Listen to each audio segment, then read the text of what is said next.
Welcome everyone, I am the Depressed Eeyore, and this is Lords of Waterdeep on Tabletop Simulator. So I'm going to go ahead and show off how the setup is going to be done and go ahead and do a 4-player game with me playing all 4 players and showing off how it plays out. Lords of Waterdeep is a point-based game where you complete a number of turns. In this case it is 1, 2, 3, 4, 5, 6, 7, 8 turns, and after everyone completes 8 turns, you tally up the points, and whoever has the most points wins. The way you make points in this game is by collecting gold and other resources and completing quests, and there's a few other things that can also get you some points. Just to point out in this middle section here where it has Undermountain, Skullport, and some more Skullport stuff, this is expansion stuff. We will not be messing with it. This is just going to be the base game, which consists of everything that's pretty much over here, plus the factions over here. Yep, and that's pretty much it. As for this, the game style, like I said, it's a point-based game, and it's generally more passive-aggressive in a lot of cases, but there are definitely ways to actually target other players and hinder their progress and things like that. So, now I did make a save of this particular module, and I think I was the one that made the setup stuff. I don't really remember. It's been a while since I've done it. But in any case, we're going to go ahead and do the setup right here, right now, and thankfully I have all these steps here. So there's first we pick a faction. Now all the faction really does is pick your color. That's really it. So also for those who don't know, Waterdeep is like a famous city in Forgotten Realms, and everything here is going to be a lot of references to Forgotten Realms and Dungeons and Dragons style things. Anyway, so your pick of classes, or your pick of factions, you got Silver Stars, Knights of the Shield, City Guard, Red Sashes and Harpers, and I believe the expansions include the Gray Hands. Though, like I said, even though it's an expansion one, it doesn't really, I don't think it makes any difference because it's just color. So we're going to go ahead and grab some Red Sashes, and we're going to lock this. There we go. I'll just keep everything up in front, so hopefully that'll be easy enough to work with.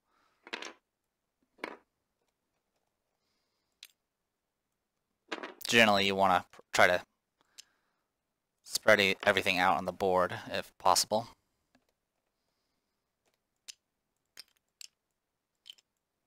I'm just trying to space things out just a little bit.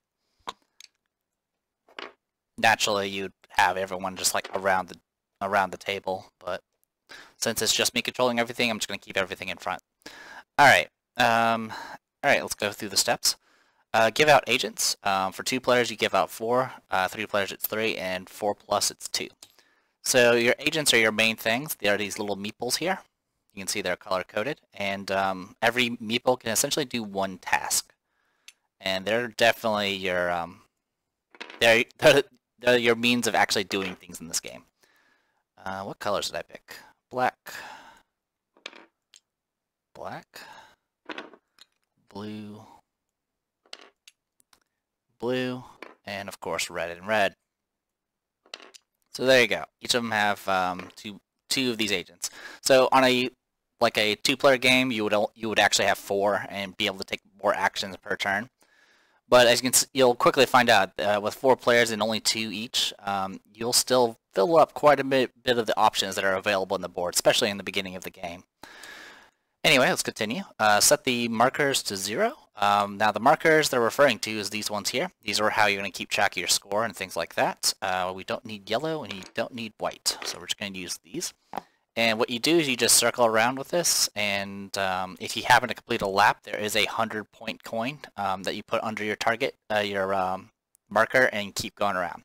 So as you progress the game, you get more and more points, and you can get a nice visual representation of how far ahead you are, or how far behind you are, compared to the other players. Alright, let's continue. Shuffle the buildings deck and place 3 cards at the Builder's Hall. So the building deck is right here. I'm going to go ahead and shuffle it. All shuffled. And then we're going to deal them out like this. Alright. So buildings in this game, whenever you go to the Builder's Hall, you can purchase a building here. And when you purchase a building, it'll get put along here, and you will own it. Owning a building has a lot of advantages, and just having access to those buildings is also has its own advantages. Each of them kind of do their own things, which we'll go more into later. For right now, just know they're pretty useful. I like building in this game. Anyway, put 3 victory points on each space of the round track. Now, the module starts with all 3 that already done, so there are 3 points on each of these turn markers. One thing to note about the module, though, is they start these with all of them pre-locked, which is actually a little annoying, so I went ahead and just unlocked all of the pieces individually, and then I made a save. So now I don't have to worry about them being stuck or anything like that. I will probably, if I remember, I'll put the name of the Steam user who created this module from the workshop and all that, so you guys will... I mean, if you do a search for Lords of Waterdeep in the Tabletop Simulator workshop, you should be able to find it easily enough. But credit where credit's due. Anyway, shuffle the Lord deck and give 1 to each player face down. The Lord deck is... Where's the Lord deck? Oh, over here. So this is the Lord deck. Now, this is the one thing that's... Well, there's 2 things that are going to be hidden from the players. One is your Lord, and the other is your Intrigue cards. And what the Lord does is it's your way of getting extra points at the end of the game. So, for example, you have the Silver Stars, and the Silver Stars is going to be, Lord is going to be Durnan the Wanderer. A retired adventurer, Durnan owns the Yawning Portal, a tavern that stands above an entrance to Underbound. At the end of the game, you score 4 points for each commerce quest and each warfare quest you completed. So throughout your gameplay, quests themselves will provide you with points as you can complete them in real time. But at the end of the game, if you happen to have commerce and warfare specific quests, you'll get a bonus for each of them that you complete at the end of the game. So you can definitely use your lore to kind of sneak in some extra points. Now, granted, if your opponents are become aware of what type of lord you are, they might try to do things that prevent you from actually having those quests. Anyway, over here we have Nadil Yalbuck, I guess is how you pronounce it. The real Nadil was a good-natured halfling and a man of the people who has since been replaced by a doppelganger named Lavin. At the end of the game, it's piety and skullduggery quests that are bonuses. We got Samareza Sulfontis, known as Samar to his friend. Samareza is a master trade lord whose sharp eyes never miss a detail. Arcana and Commerce. And then over here we have Kelvin Aronson, the Blackstaff. So I guess this is Kelvin Blackstaff. The master of the Blackstaff Tower, the accomplished wizard Kelvin is famous for founding and then abandoning numerous organizations, Arcana and Warfare. So pretty much majority of the lords are they usually just have 2 types of quests that will give them bonus points. There is one lord in this deck that's specifically the builder, and that lord will get bonus points for every building that they build. Anyway, so we got our lords. Now, these are hidden from everyone, so usually you would have these face down. But I'll keep them face up because I'm obviously playing with controlling every character. Anyway, shuffle the quest deck and give 2 to each player face up for all to see. So here's the quest deck. 1, 2, 1. Now these should be face up, but I'll flip them in a second because we'll talk about quest. 1 and 2. So here are your quests. So all players will see what quest you have and know what you're aiming for. Or you may ignore the quest and just try to draw some better ones. For the most part, quests are going to be your primary form of income as far as points are concerned. So, as you can see up in the top above the picture, it's the type. So this is a warfare quest called Deliver Weapons to Saloon's Temple, and it gives a nice little flavor text in the bottom. And there's 2 sections. There's the requirements and the reward. In this case, you would need 4 orange cubes, a black cube, and a purple cube. Now these cubes represent essentially mercenaries or adventurers. So oranges represent warriors, black represents rogues, and purples represent mages. So in this case, you need 4 warriors, a rogue, and a mage, and 2 gold pieces. That's what those little squares are. Those are gold. And if you have those requirements, you would send them out to do the quest for you. and then if you would succeed in the quest and get 9 points and 2 clerics as a reward. So in this game, you're not playing as adventurers, you're playing as lords, and you're trying to use the adventurers that are in Waterdeep to do your bidding and, promote your whatever things you're going for. Over here you got Skullduggery, which requires 8 rogues, a warrior, and a mage. If you complete it, you get 25 points. So obviously the harder the quest, the bigger the reward. But some quests have additional effects, such as Recover the Magister's Orb, which is a plot quest, which it says on the bottom. It's Arcana, requires 3 rogues and 2 wizards. Your reward is 6 points, but then once per round you can assign a meeple to a place that already contains an opponent's meeple. So with this, not only would you get 6 points for completing it, you would get a special ability that lets you go to places that are already occupied. So definitely things you want to be aware of. Over here you got whenever you complete a warfare quest, you can get additional points. So with this, you can kind of get a secondary means of income. And the last little symbol there, that little card with the eye on it, is an Intrigue card. So if you complete this, you will get 13 points and get to draw an Intrigue card, which is from this deck here. Alright, speaking of Intrigue cards, well first, we need to draw 4 more quest cards and put them in the end. So we'll shuffle again, draw.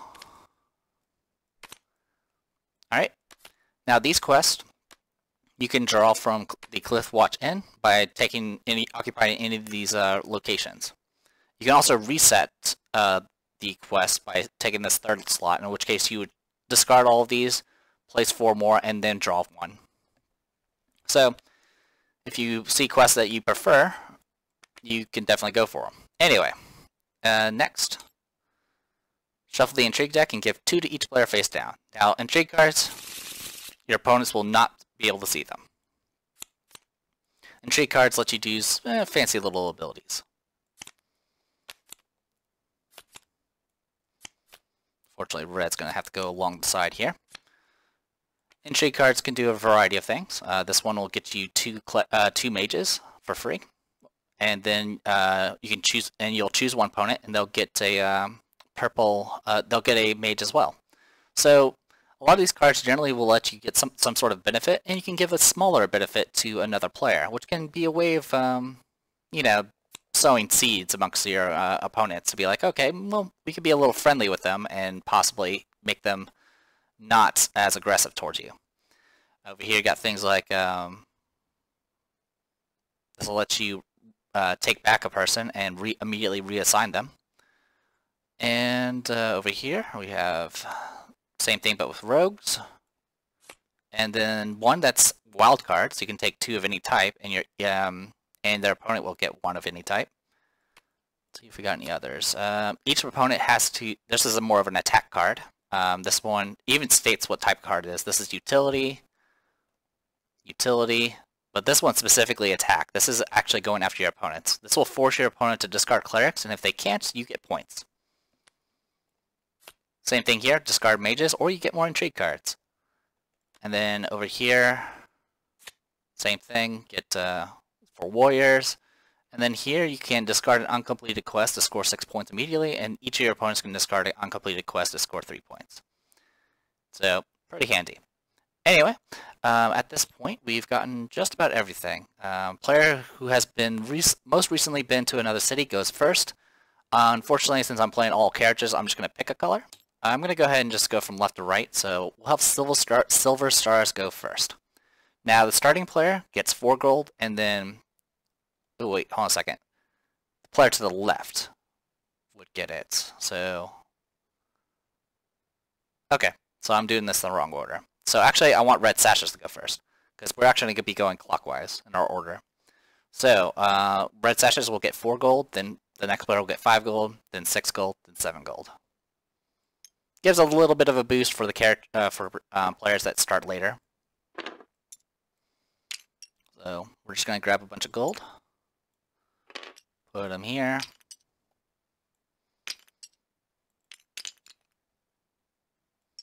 So 5 gold there.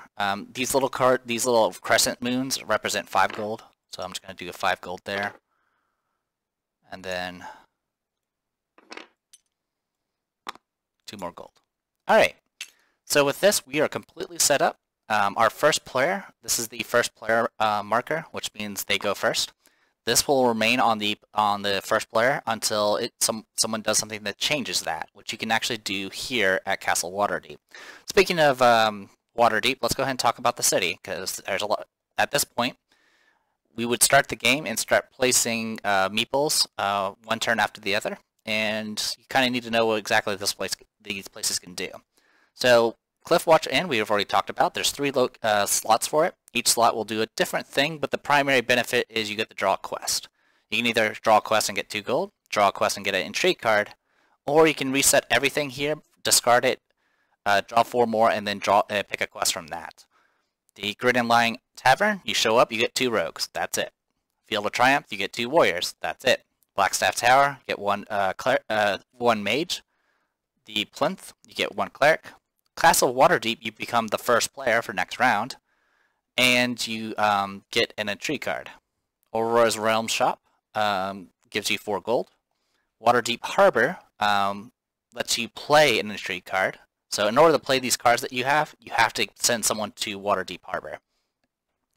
Now, something to note about Waterdeep Harbor is once everyone has placed all of their meeples, the characters that are on Waterdeep Harbor can be taken off Waterdeep Harbor and placed somewhere else. And then the last location is Builder's Hall, which lets you purchase a building. That's it.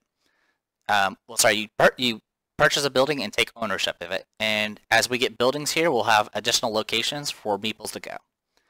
And that is pretty much the gist of it. So for right now, I'm going to go ahead and call this a video. This was all about setup. When we start again, we will be playing through the game. So I'm The Depressed Dealer, and this was Lords of Waterdeep. See you guys in a bit.